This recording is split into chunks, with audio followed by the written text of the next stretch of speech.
and welcome back to আমার YouTube channel and Facebook page Rupa ঘোষে তোমাদের সবাইকে স্বাগত জানাই। চলো দেখি আজকে কি কি রান্না করি। দেখো আজকে শাশুড়ি মা কাটছে লাউ, লাউ ঘন্ট হবে আজকে। এই দেখো পটল আলু ভাজা, পেঁয়াজ দিয়ে পটল আলু ভাজাটা খেলে খুব ভালো লাগে। আর কি করি, এই যে রুই মাছ, আজকে রুই মাছের ঝোল হবে, পাতলা করে আলু দিয়ে ঝোল। দেখো আমি আমার মেয়ের জন্য গাজর, পটল, আলু, বিনস এইসব কেটে রাখছি। চাল নিয়ে নেই, মুগ ডাল আর ডালিয়া। আমার 1 বছরের মেয়ের জন্য খাবার আজকে, এগুলা দিয়ে আজকে খিচুড়ি করে দেবো।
দেখো আমার লাউটা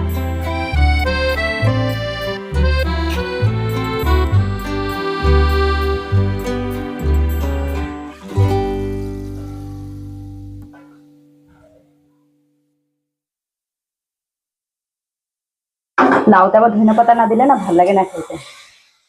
সবসময় আমি লাউতে, আমাকেও বাড়িতে কি সবার বাড়িতে আমি দেখছি লাউতে ধনে পাতা দেয়। যে আমার লাউ বড়ি কমপ্লিট। এই যে আমার লাউ বড়িটা পুরো রেডি। দেখো কত সুন্দর কালার এসছে। আরো সবচেয়ে বেশি কত ধনে পাতা দেওয়ার জন্য রংটা কত ভালো হয়েছে। আর তোমাদের বাড়িতে কার কার কেমন করে লাউ বড়ি বানায় আমার অবশ্যই কমেন্ট করে জানাইও। আশা করি আমার আজকে রান্নার ভিডিওটা তোমাদের সবার ভালো লাগছে। আমার ইউটিউব চ্যানেল রূপা ঘোষকে তোমরা সবাই লাইক, শেয়ার, সাবস্ক্রাইব করো। এন্ড আমার ফেসবুক পেজ রূপা ঘোষকে তোমরা সবাই ফলো করো। আবার দেখা হবে একটা নতুন রেসিপির সঙ্গে। ধন্যবাদ।